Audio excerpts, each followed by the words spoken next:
Good morning. Mornings with me. I'm just going to finish up what I have to say about Thomas Sowell's Basic Economics because I just finished it this weekend. First, I was a little bit wrong about there being no math in the book. There is math, but not very much. The main math you need to know, and by math, I actually just mean numbers. What you mainly need to know is whether a number is bigger than another number. Um, It does not make you calculate compound interest or anything like that. What's the dead weight loss of this, that, or the other? No, this is not your standard microeconomics intro. I mean, there is some macroeconomics in there, by the way. Um, but what's interesting about it, and yes, it's very high level, it touches upon a lot of the major concepts from basic economics. But you get some surprises in there, and that's one of the things I want to talk about today. I was not expecting in a basic economics text a discussion of geography, essentially. Um, and this is what's kind of interesting. And so here I'm just looking at a map of Europe, and there's some various things that I'm going to get to here.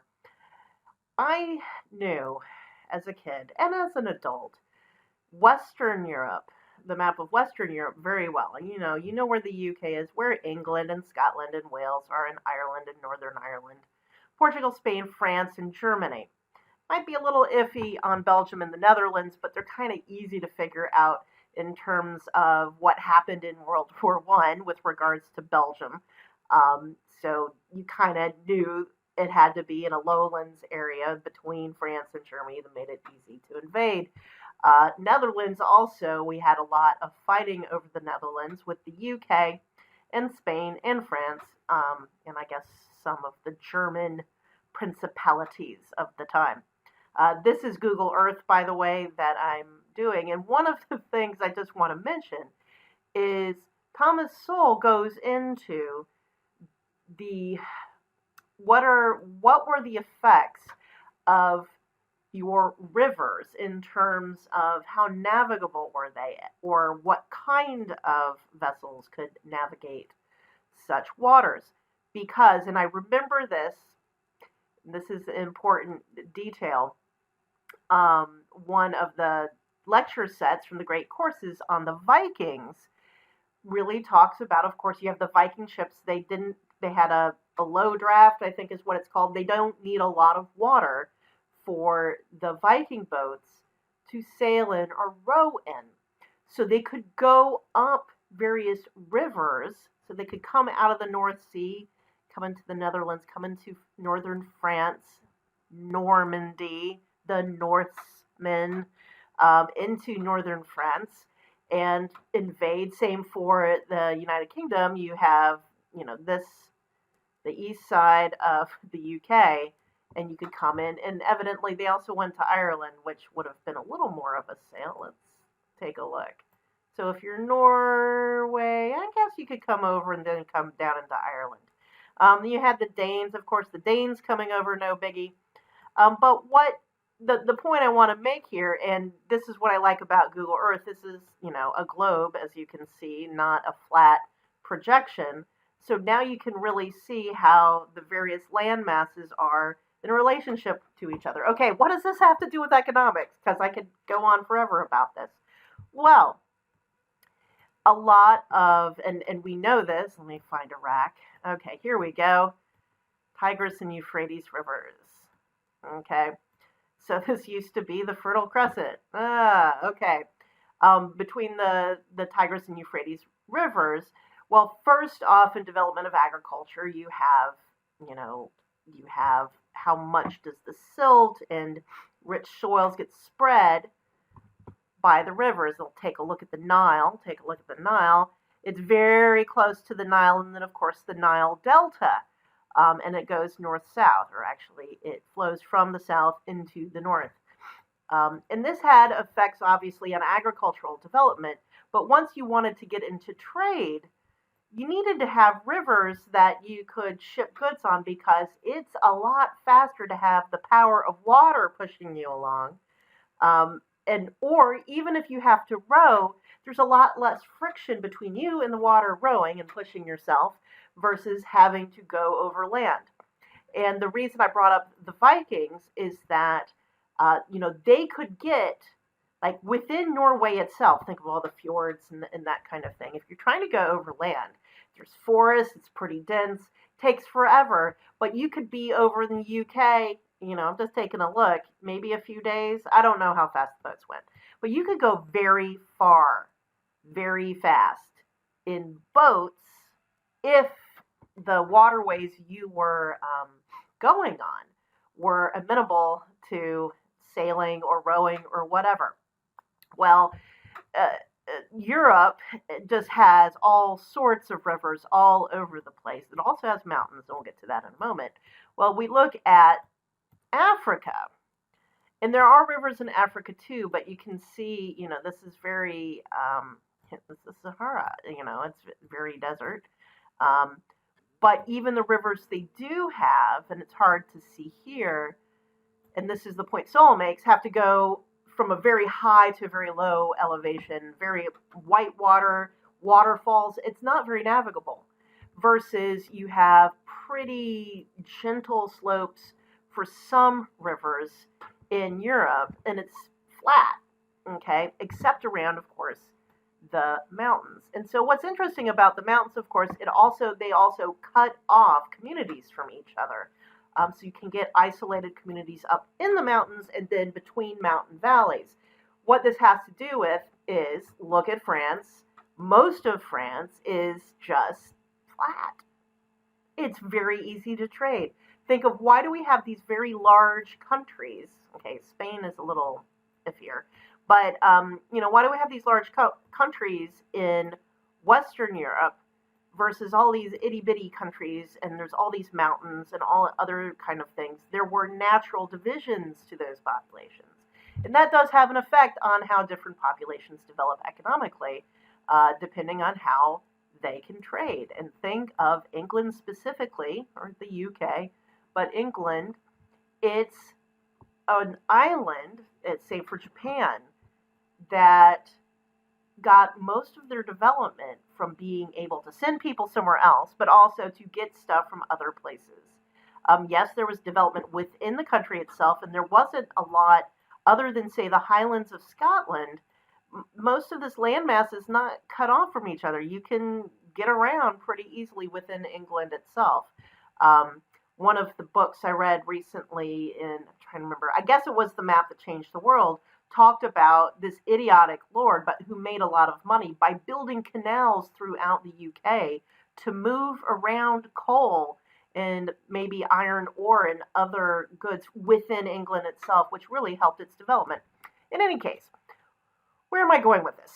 Because it's very easy for me to go on and on about these kinds of things. Well, obviously I was not expecting to have to think about how geography affected economic development, but that's in the textbook.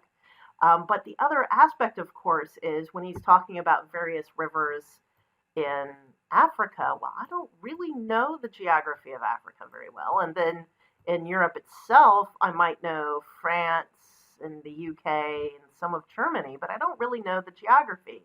We didn't really learn geography in a real way that used to be standard in the common liberal arts background of education, where you would learn the major rivers, where they were. I mean, not just where the countries were, but, and this is, I was marking Danube River, sorry, because, I'm like, where is the Danube? I don't really know where the Danube is. So I'm going to, and this is one of the things I just love, just going into Google Earth and digging into it.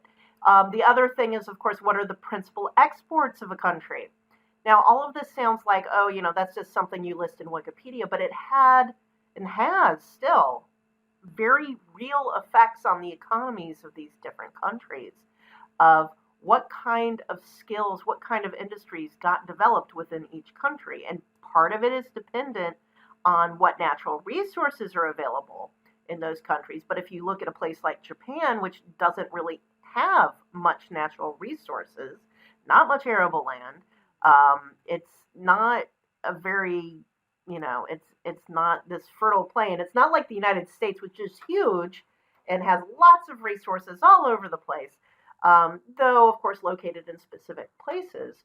Um, but it developed through trade with other countries and other cultures. It had been backwards, and it had been closed off from the rest of the world for about 300 years, until they opened up in the 19th century. They were forced to open up, but when they were forced to open up, they looked around and said, yeah, I want some of that. And they learned how to develop so that they had some of that. So that was kind of interesting. But here's the point: is like a lot of the knowledge we don't have. You could say, well, you could just look it up, and you can. But we build up implicit knowledge that we don't, things that we know about different locations. We think in the internet age, it doesn't have an effect, but it does. Even if you live at home, how costly it is to get certain kind of materials to you. Um, I'm just trying to think. I remember reading some articles on sushi fish, and of course, that's fresh, raw fish that is shipped over the US, and you would think, I'm not eating sushi in the Midwest. On the coast, sure, they're shipping it there, but think on the East Coast, I'm getting Pacific Northwest fish. Well, it was flown there. Well, I understand there was like a big warehouse somewhere in the Midwest, and I don't know where it is. So near that warehouse, actually, because of course there's not much to go from that warehouse to restaurants around there, there was really good sushi. Now, I may be misremembering that. But I do remember being in Vancouver, and it was the best sushi I'd ever had. Well, I had also had sushi in Japan some years before, but it was up in Hakodate. Now, Hakodate is known. Actually, if I'm talking about Hakodate, let me show you where it is. Hakodate. And of course, it pulls out and then it rotates to get you to Hakodate. So you can see where it is in relationship to everything else. So here's Hakodate, and that's very interesting. Let me pull out so you can see where Hakodate is in relationship to the rest of Japan. There is Sapporo. Here's Sapporo. In the middle of Hokkaido is the island. It's not the main island. The main island here is Honshu, where Tokyo and Kyoto are. But here's Hakodate. There's lots of cool stuff in Hakodate. But what it's really known for, and you can see it's here on the coast, it's surrounded by water, is actually squid fishing. So if you want squid, it's great. It's a cheap place. And of course, because the cost to actually ship the squid to you is very, very low. But, some of the other sushi of other fish that weren't caught so close to Hakodate weren't as good. And if you wanted it really good, you had to pay. And of course, I didn't have a lot of money, so I couldn't pay a lot. But if you look at, so Vancouver, being in a large area like New York City, Vancouver, large cities, you have the benefit of a huge volume of stuff coming to you. In any case, the point is this. You can understand the world a lot better if you broaden the kinds of things you know about. I know, and we all know very specific things. If nothing else, you know about yourself probably more than anybody else, and what you like and what you do and this, that, and the other. Okay? You specialize in various things. But if you get general knowledge, and this is the stuff that we don't, and teachers don't really emphasize. The example I think of is from Mansfield Park. At the beginning of Mansfield Park, Fanny is pretty young. She is being semi-adopted by a rich relative who already has children of their own, but she comes from a poor part of the family, like one of 10 kids kind of thing, and they think it's kind of a nice thing for them to do, to bring up this child at a higher standard of living. And it kind of is nice and kind of is not nice. And one of the not nice things are the daughters are very snobby towards their younger and more ignorant, for obvious reasons, cousin. And one of the things they say is like she didn't know the names of the major rivers of Europe or the exports of this, that, and the other. Well, she had never been taught it, of course. If she had been taught anything, it would be to do some simple arithmetic and to read.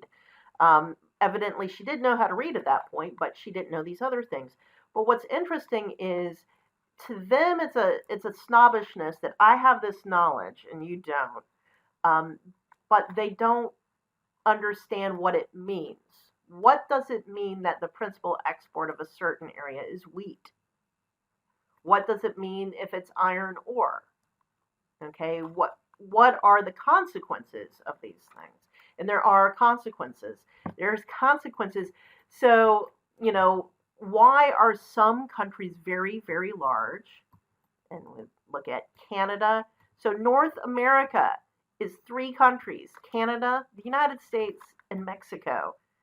3 large countries versus, you take a look at Europe. I'm just going to focus on Europe. Why? And part of that, imperialism, blah, blah, blah. However, geography has an impact on all of this, on how people spread, and how you can have, connections through various communities. Why does the EU work or not work, for example? Okay, just take a look, and I go in, and go out, and you're like, oh, there's fewer names. And you go in, and you start seeing there's more countries than you originally thought, which is always fun. So it's just a perspective. I love. It's kind of a humanities sort of perspective, but the problem is humanities have been so devalued because people have sucked out a lot of the meaning from it and think, okay, knowing about geography, knowing about the different cultures and different languages and the different connections between different peoples, well, you can always look that up online. Versus those have had effects in the history. So why do you need to know history if it's always the perpetual now? Well, it's not the perpetual now. Now, of course, has been affected by what came in the past. In any case, getting back to the original point, I highly recommend Basic Economics by Thomas Sowell, even if you already know economics pretty well. He can help you learn. You don't really know something unless you can explain it to somebody else. And I believe that if you want to explain economics to somebody else, Thomas Sowell will really, really help you. But also he will bring angles to it that maybe you weren't expecting. And in my case, what I wasn't expecting was the lesson on geography. Anyway, see y'all another time.